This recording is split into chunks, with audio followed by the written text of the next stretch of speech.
this time, I'd like to introduce you to our National Teacher of the Year. We are very thrilled to have her here. She is actually a preschool teacher in a retirement/nursing home. And they call her Mrs. Tabatha. Her nephews call her Tabby, Aunt Tabby. And we are thrilled. She was one of 7 of the National Teachers finalists last year and became the Kansas Teacher of the Year, and then as well as the finalist in the actual National Teacher of the Year this year. So please help me give a warm welcome to Tabatha Rosproy.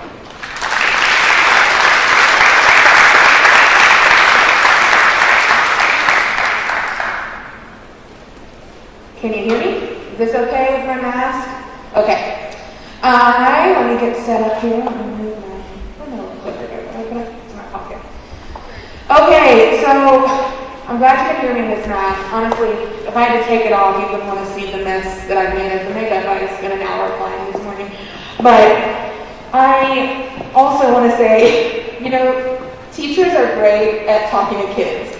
And talking to grown-ups sometimes feels like a different story. In fact, I often used to wear my iWatch, and I stopped because every time I was presenting, it would say, "Do you want to start a workout?" Because my heart rate was going so fast. I was like, you don't need to remind me how nervous I am. iWatch, but thank you for that. I'm really excited to be here with you today. I've been to Hayes before a couple of times, and I actually am a student at Fort Hayes, finishing up the last 4 classes of my graduate degree in teaching English as a second or other language.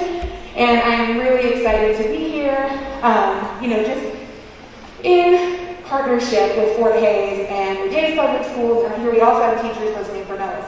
Will you tell me if I'm moving too much? You're fine. Okay, I'm okay, good. All right, so I like to start every day with my class with a little moment of disengaging stress. And so I teach preschool, so this looks really different in pre-K with 4-year-olds than it would. But we're going to play a little game of Would You Rather. And so you're going to need a partner to talk to about this, just someone close to you. If they're 6 feet away, you can shout a little bit. That's okay. You're in the gym. That's what goes on here. So I want you to think, would you rather have a head the size and shape of a baseball or a loaf of bread? Tell someone next to you. Would you rather have a head? Which shape?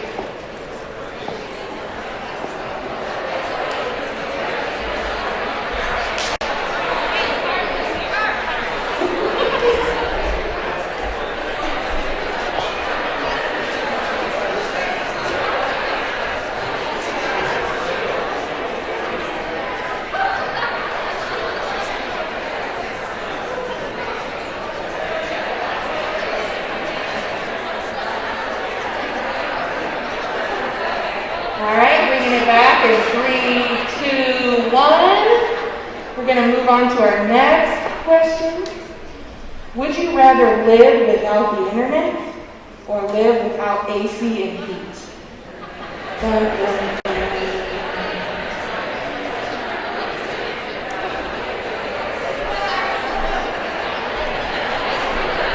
This is tough. This is a hard one.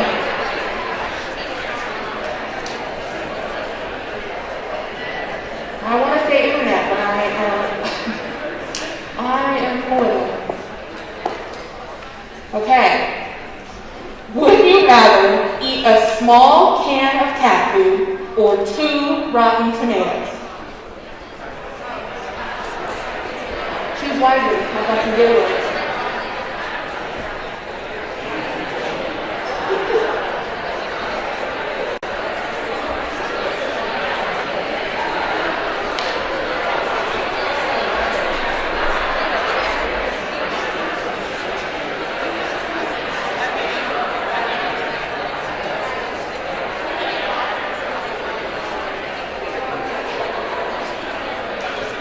Who said cat food? Raise your hand. Who said cat food? Who said rotten tomatoes? Okay, all right. I think cat food smells kind of good. Not appetizing, but. Okay. Would you rather always wear socks full of SpaghettiOs or bathe in a tub of mayonnaise for 2 hours every day?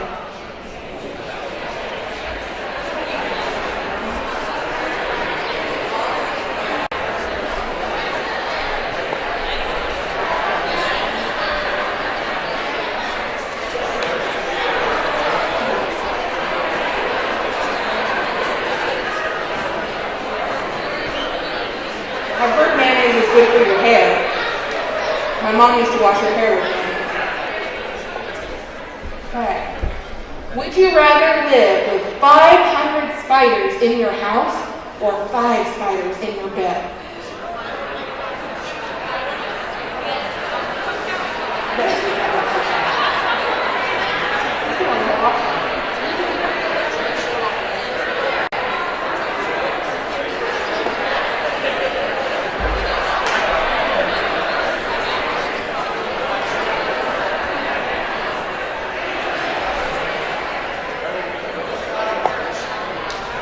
Bring it back. We got 2 more. Would you rather have banana peels for hair or hot dogs for fingers? This is the kind of question I would ask my preschoolers.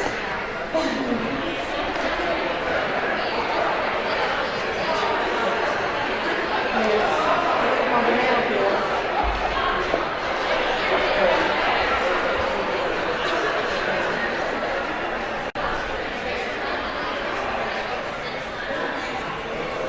Okay, our last one. Would you rather never forget to mute yourself on Zoom or be able to mute anyone you want if you're not the host?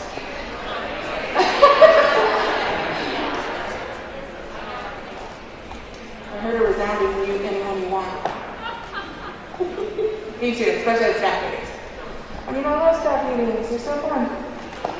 Okay, so before we get into the meat of this presentation, I just want to thank you for participating in that. I like to, it's hard during times of COVID to do kind of like icebreakers or get to know yous or something, especially with a big crowd. But I think it's so important because we're all coming from a space of stress. We're coming off the weekend. We don't know what's happening in our coworkers' lives. We don't know what's happening in our students' lives. But we know that when we get together, make space, for love and connection. And one way we do that is by laughter, right? That sort of breaks down barriers in our relationships. And I'll talk about this later, but it also kind of accelerates that intimacy with our friends that we love. And so it's nice to start each day with an activity like this. And I like to practice what I preach, so I'll do that in my presentations. But I want to give you a little background so you know more about me. Not a lot of people take preschool teachers very seriously. In fact, I'm usually the only preschool teacher in the room when I go to like leadership events and things like that, or people are surprised to hear that. But preschool teachers are some of the most highly educated, intelligent, hardworking people that I know. And so I like to talk a little bit about the background in that world so that people sort of understand that just like all other teachers, they're certified, they care about their students, and what they do is important. I started my career at Head Start in Salina, which if I was still working there would be a much closer drive than coming from Winfield where I live now. And there is where I first got my first experience working with families. So if you're familiar with the Head Start model, you know how important that family engagement is for them. And I love working for Head Start. They put a ton into my professional development, and it was a really great foundation for me as an educator, just like it was for the kids. But life did lead me back to Winfield, go Vikings, which is where I work now for USD 465. We are in South Central Kansas, if you're not familiar, and we're right on the Oklahoma border. Our town is about 12,000 people, and one thing that's really unique about Winfield is that we offer free public preschool for any 4-year-old.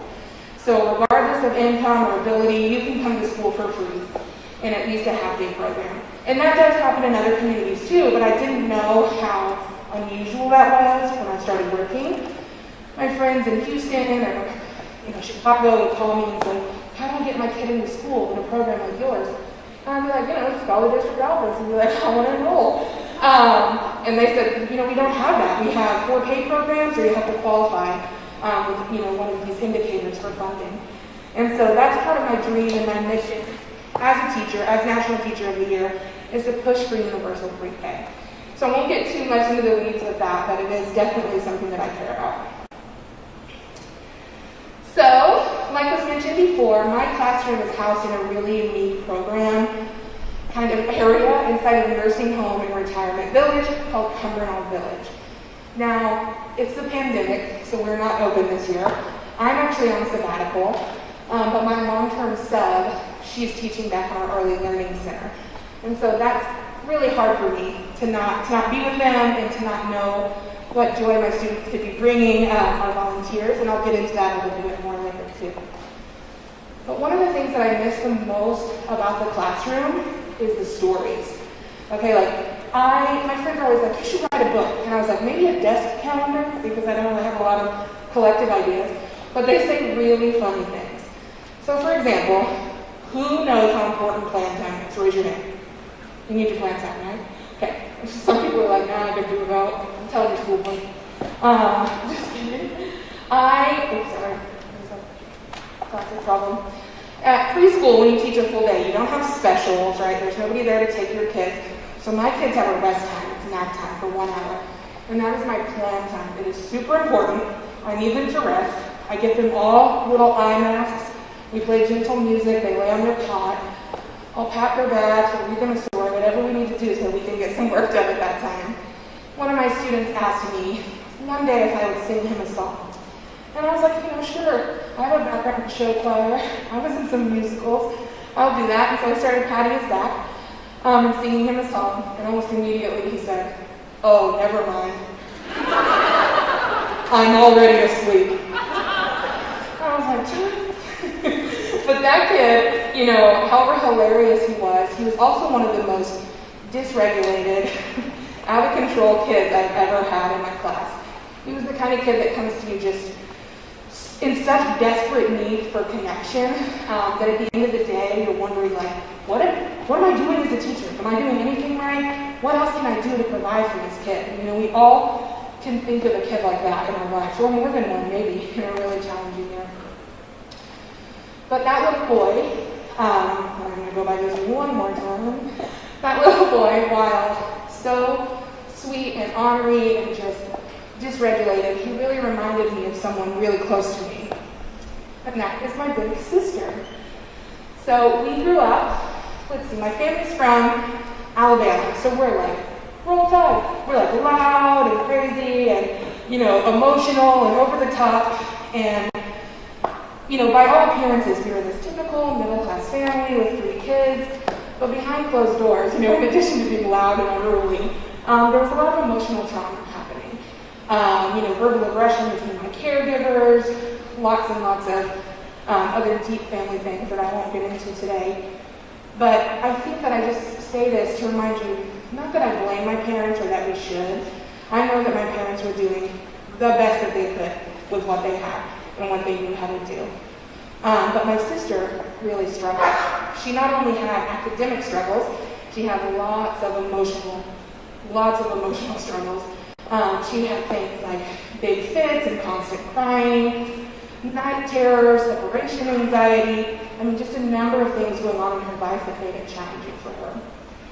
And at school, the only things that got addressed for her were those academic issues. And at home, she was punished for those academic issues because my parents didn't know what else to do to motivate her. And she was also punished for her emotional struggles. Nobody was teaching her what she needed to do. So all of this childhood trauma, which can happen in any family, no matter the income, no matter the background, my sister grew into a teenager who did things like lie and steal and run away and cheat, buck authority any chance she got. And in adulthood, my sister became an addict. And so I think about a lot, what was different about me that my sister didn't have? What resiliency was there to this trauma in our lives? Why didn't that happen to me and that happened to my sister? And I feel guilt, even standing here today, that I wasn't able to save her from the reality that so many of our students and our loved ones face. But what I realized was, it wasn't me who failed my sister. It was the result of just holes in a system where people are really focused on punishment and reward versus teaching our kids what they need to thrive. So that is my purpose as an educator.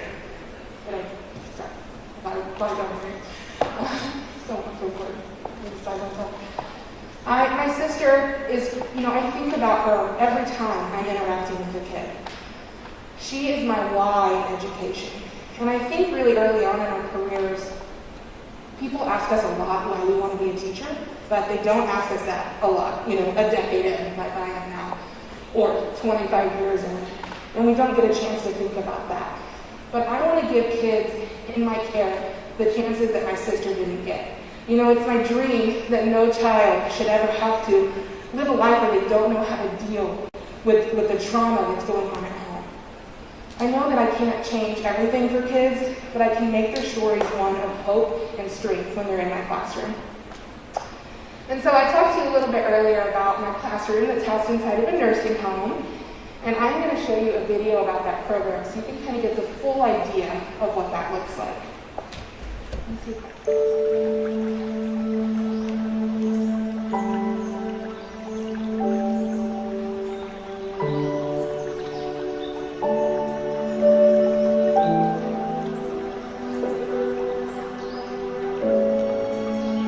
My name is Jesse Hatfield. They call me Grandpa Jess.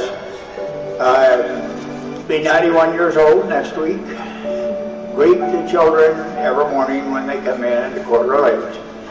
And it's a very, very wonderful feeling. It's just a real neat experience. I want to say hi to all the little kids that are going to see this. My name is Cecil Thompson. This year I'll be 94 years old. I've been here 5 years, and I was sure glad when they started bringing these young children in so we could be with them. I enjoy them. I get to see them every day. I meet them when they come in. I'm the great-grandfather for 2 great-grandkids, but they live in Chicago. I don't get to see them, but I see these kids here every day.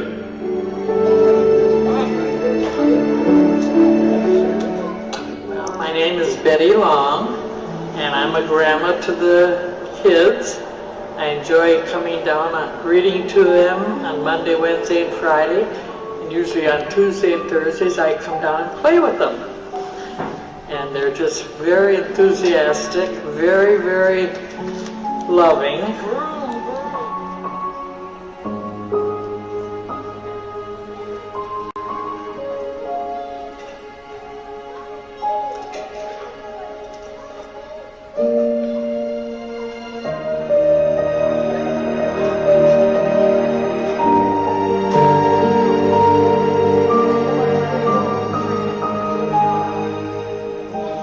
My name is Ed Foster. I've been here at Cumbernauld about 3.5 years. I'm a former teacher in public schools and at Southwestern College in Winfield. And I've had experience from the kindergarten through college, but I've never been more challenged than I have been with the little bikes. They're tough, but are they sweet?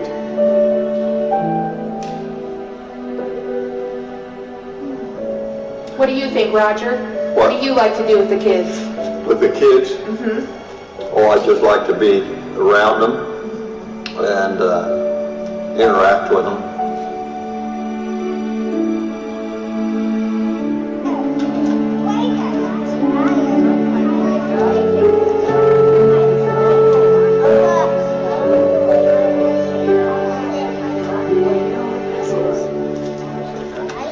Your next question has to do with what it has done and its impact on my own life. I have to tell you that until you're 90 years old, you really don't know how you're going to feel. But I felt several years ago like I had already done anything I could possibly do. I'm almost ready to say that I gave up on an awful lot of my interests, my activities, and I have a little trouble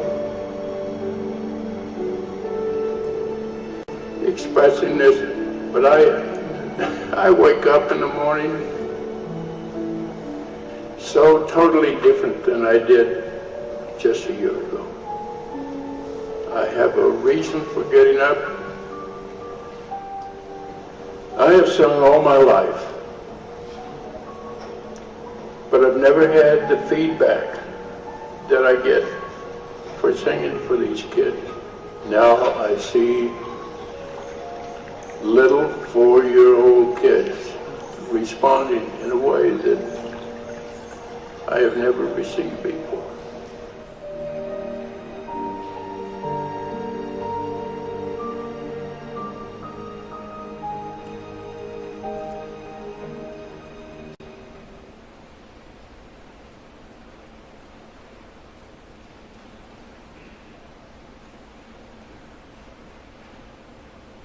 Ed, do you want to tell the story about what a kid asked you Oh, yes. about the war? You know, I always ask the children, do you have any questions you'd like to ask me? And yes, they do. And sometimes they kind of get off track. But I was kind of taken aback by this question. I said, I was on a battleship in the Navy in World War II. And they said, were you killed in the war? And I said, I don't think so, I'm here. So there are questions like that, and when they're asking, you never know what they're going to ask. But they're so cute, and they're so serious. Thank you.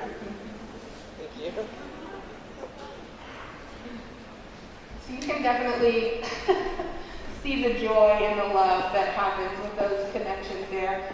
That we do have the power to examine our purpose together as educators and make it what it needs to be for our kids. I think I included some of my favorite pictures here, just for you to see them. I know you've already seen. It's a different world we're living in right now. We're hopeful. All the residents got vaccinated last week at Pepperdine, and we're hopeful that in the fall we can open up, or in the spring. We just don't know what the world will look like, but we're going to keep moving towards that. So teaching is a big career where we can connect to our purpose again, and we're going to talk about that a little bit more. But these are ways that I do that. And now I'm a preschool teacher. These are things that work for me, but I like to share them with people because I think they're kind of universal. These are things that help me stay connected to my purpose. And when people ask me, like, well, why do you think you were chosen to be national teacher of the year? I'm like, I don't know. Like, my hairbrush has like 6 bristles. I pick up little pieces of pine tree from the parking lot at Dillon's under the tree so that my kids can play with them in the sensory table. Like, I'm just a regular teacher, a regular person, but I can only reflect on what my experience is and hope to offer something from that to all of you. And so these are what I like to call my sort of ingredients for success in the classroom, which are to cultivate classroom and community relationships, to partner with families, to be an advocate as an educator, and to play. And so we're going to go through a couple of these. So the first one is cultivating relationships. You guys saw the video about my classroom, and you saw how they were connecting with the community around them. They built these incredible social skills, and that was something that I focused on before. My classroom is inside a nursing home, and something I will focus on long after if I'm in a different career too. I don't think I'll ever do anything but teaching, but it might be in a different place, it depends. Now, these kids, not only are they well connected and well loved, I truly believe that connection is the missing piece to academic success. Self-regulation, connection, social emotional skills. Our kids need all of those things in order to be able to function and to be able to access the critical thinking centers of their brain. And I'll get to that a little bit more in my breakout session if you're coming to that, creating the school family or helping young learners in remote learning environments. But my kids, I want to say this just because I know there are people out there who love data, and data is important, I love it too. In the first year of this partnership, my students were all, 100% of them, on grade level or above in the area of phonemic awareness. And in a decade of teaching, that has never happened before. We're always shooting for 80%, MTSS, get them in the green, that amount. In preschool, it almost never happens as their first year of school. And so this is anecdotal. It's not based on a ton of research that I've done, but it was the first time it had ever happened. And I think that was because of the relationships they had built. Just like Grandmother Jerry said, they're so well behaved. And I said, no, they're really well loved, and they're really well connected. And these community partnerships that are going on all over the country, all over Kansas, are so important. because also that helped me work with smaller groups of students. Just having more adults in the room is sometimes helpful, especially I think as secondary teachers, you're in a classroom with 30 to 40 kids, depending on, you see 140 kids a day. How could you possibly connect? This isn't a job we can do alone. We have to help our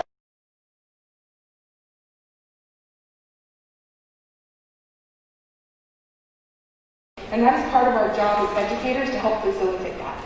I am not going to save my sister. I am not going to save my students. But I can build and forge a community that gives them, like I said, that armor they need to survive. This is Jerry, by the way, with her red hair. She wanted to go down the slide on the last day of school, the first year, and so we let her, and it was like, there were a bunch of CNAs out there watching to make sure it was okay, but it was just the most joyful moment.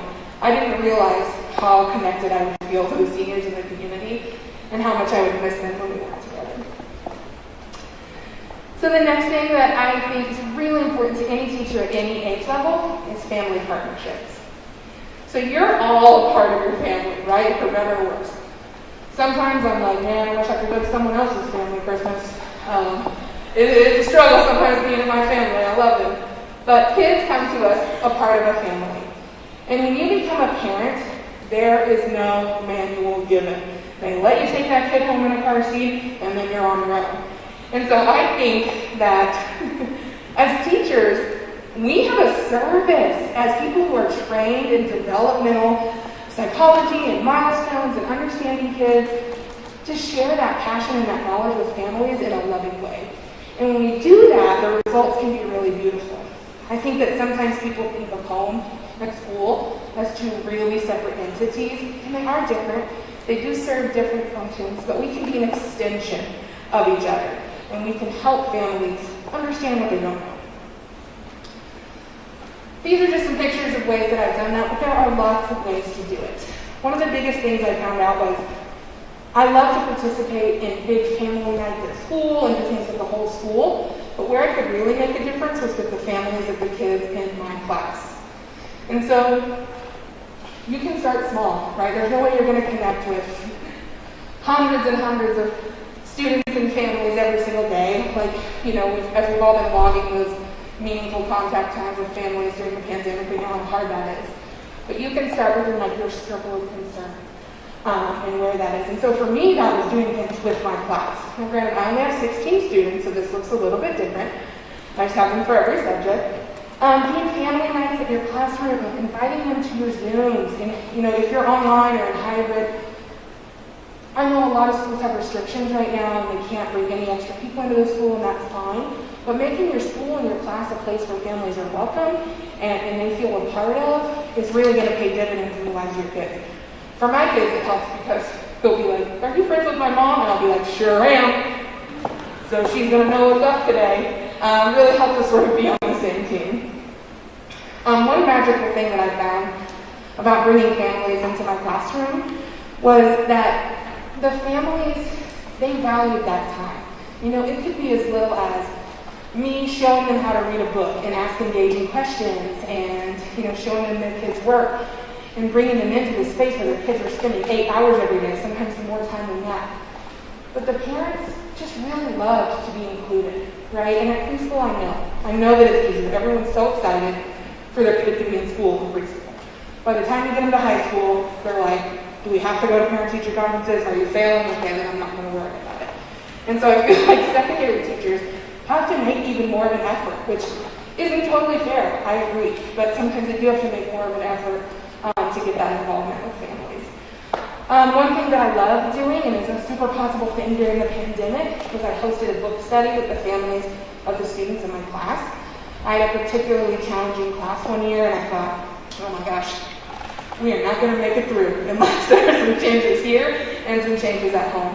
And so I just polled the families and asked them, what are you struggling with right now? What do you need help with? It started at our first conference. And we did a book study over this book that I love and I give to all new parents called Easy to Love, Difficult to Discipline by Dr. Becky Bailey. And it was so therapeutic. We met every 2 weeks. I hooked up with the middle school service club. They provided childcare. I made a lesson plan for them to correlate with what we were doing. I got a grant through our community foundation to get these books. It was incredible. It was really like a group therapy session. And that class, I was the most connected to that class of any class that I've ever been in my years of teaching. And it was because I was connected to their families too. It was like I was a part of that. And so this leads me to my next area, which is to advocate. You might not know this about me, but I'm pretty active in KNEA and my local NEA, and sometimes NEA as a whole nationally when I can be. But that's not the only way that one can be an advocate. As teachers, we always have to ask ourselves, what can we do to keep education moving forward? It is in our hands.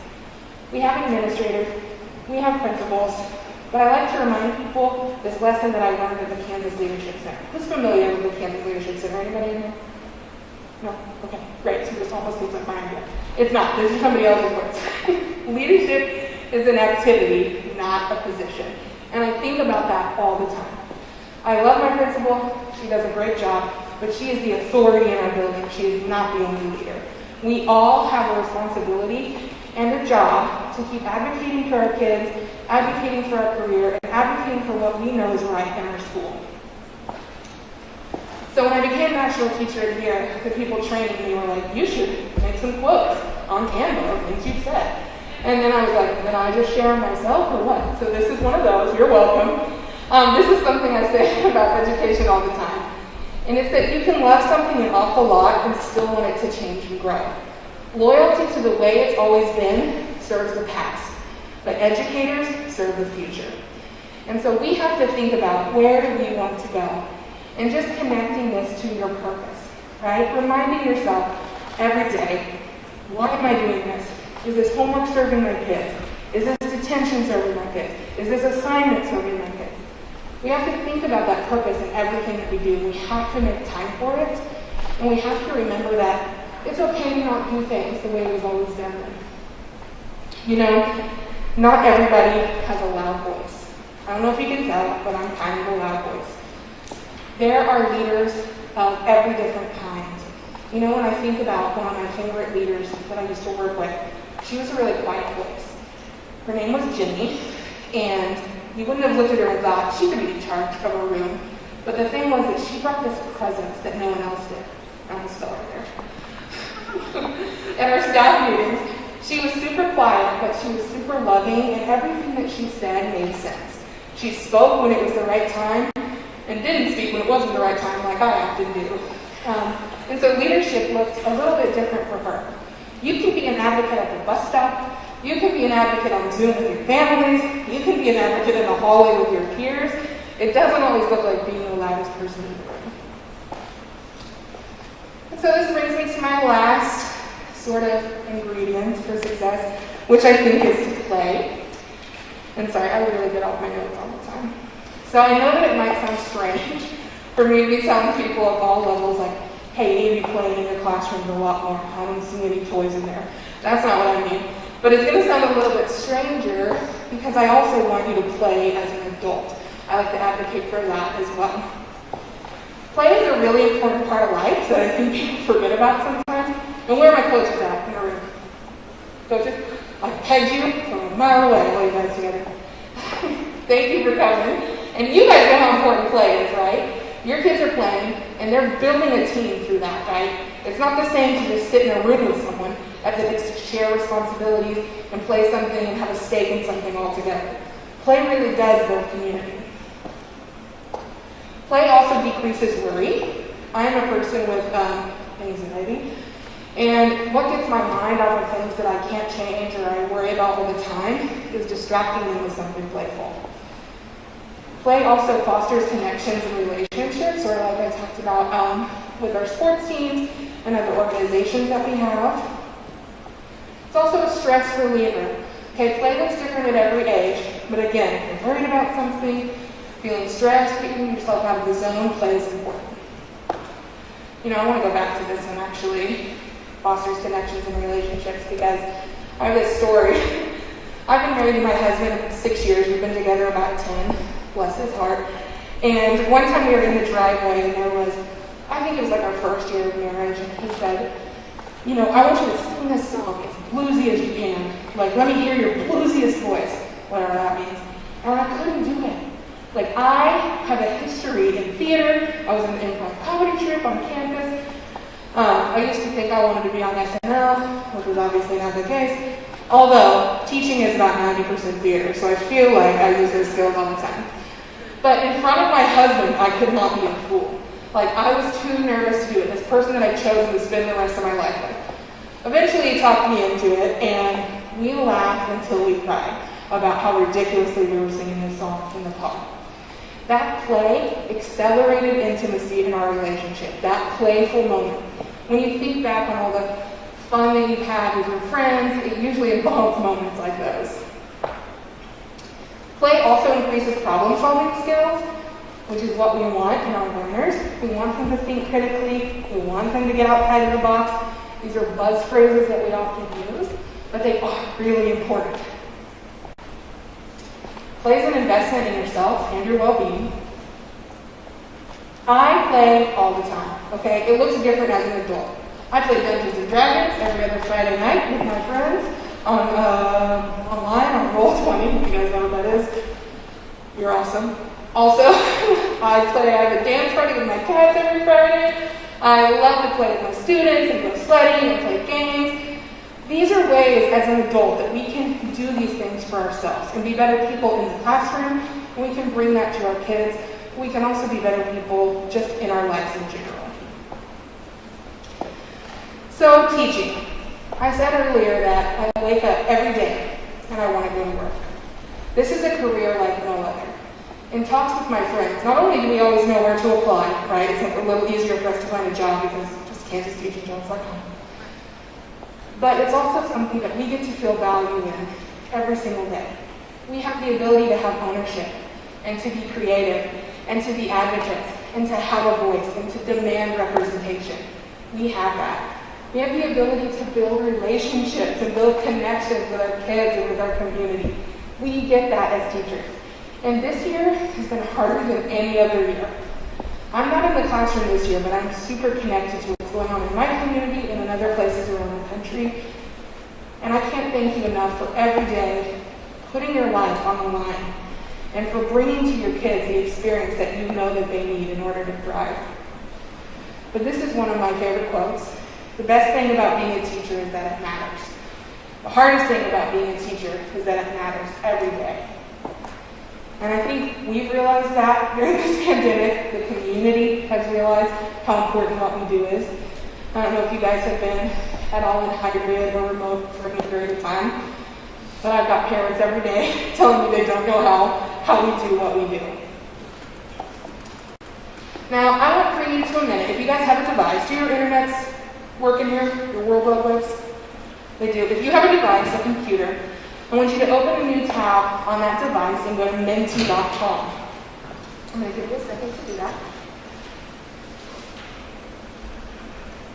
And you're going to answer this question for me. What is your purpose in education? What is your why? I've been talking a lot about today how I get to that purpose and how I live it every day. But I want to know why you're here. I know we've got all levels of educators. We've got people who are maybe brand new. We have any first-year teachers in here? Anybody? Where are you at? So what? Yay! Let's give a round of applause. That's awesome. Come on, guys, round of applause. All right. That's awesome. So I want to know why you're an educator. Why are you in education? If you don't have your phone or another device, you can call someone next to you.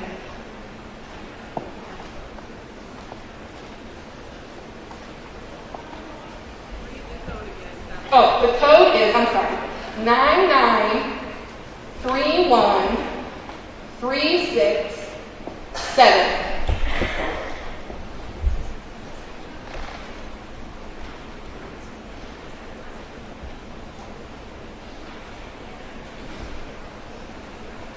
Okay, I'm going to read these as they come. To give others hope, to make connections that matter,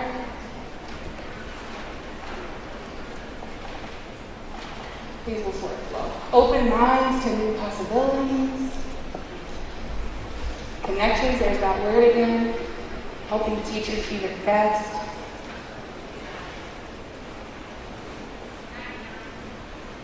Nine 367. Sorry, I thought that would be way bigger. To discern truth from falsehood. I like that. To create equitable opportunities for individuals in their communities. Helping teachers be their best. That's amazing. Give kids the tools that they need to be successful. You know, if you have kids of your own while you're typing these, at the end of the day, if you ask them what happened at school, most of the time that story is going to revolve around a relationship or something with a teacher. Does someone need the number again? Yeah. We know that content is important, but we know that where we reach our kids first is through those relationships and connections. And I'm seeing that come through in your answers here. To inspire our people to be productive citizens, to pass on knowledge to the next generation, to make learning fun, to prepare for life today and tomorrow, helping kids grow, to love children. You know, as you're thinking about this, I encourage you to keep reflecting on that. Everything that you do every day, ask yourself, does this fit my purpose? Does this serve my purpose? Does this serve my students and their families?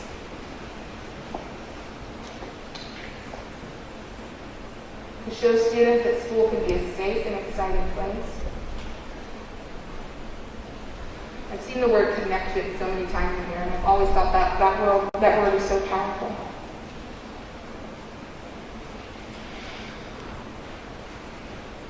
So that you know, I do save these. If you guys want a copy of them in the district, I can send them to you. I look at these. So I do this activity with people that I talk to a lot, but it helps me stay connected to what I'm doing right now. You know, I'm not in the classroom, and so it's really hard for me to stay connected to those kids and that motivation for what I do. And you guys are that right now. It brings me joy and love to see what your purpose is. And so I can figure out ways that I can help and be an ambassador for you. So while these keep coming in, I just want to acknowledge again how tough this year has been and how incredible all of you have been in the face of all of these challenges. I think this pandemic is something that we never expected, but I often say that, you know, we did expect, we've always expected our careers to be a little bit political, right? And so teachers are probably more prepared for this than many people were in the way that they've handled it gracefully and with love and with compassion for their communities. I'm going to come back to this. As I finish out here, I like to share my contact info in case you guys, you know, it's kind of hard to get questions and answers in a big gym. But if you guys have any questions or you want to reach out to me, part of my job as National Teacher of the Year is to work with committees and legislators and different educational organizations. And I want to make sure that I'm serving you in the best way possible. And so if you ever have anything you want to talk about or reach out about, I would love to hear from you, and these are the ways you can do that. Everywhere social media is. I do have a TikTok, but only one video. I just watched that before bed to laugh. You guys probably don't need to book me for anything, but I'd love if you call me on Instagram or Facebook or on Twitter, and we can connect there. I really want to thank you for giving me this opportunity to be here today. I'm really excited to lead a couple of our breakout sessions. And I just want to thank Hayes High School for hosting this and Fort Hays State for making this possible. And again, thank you guys so much.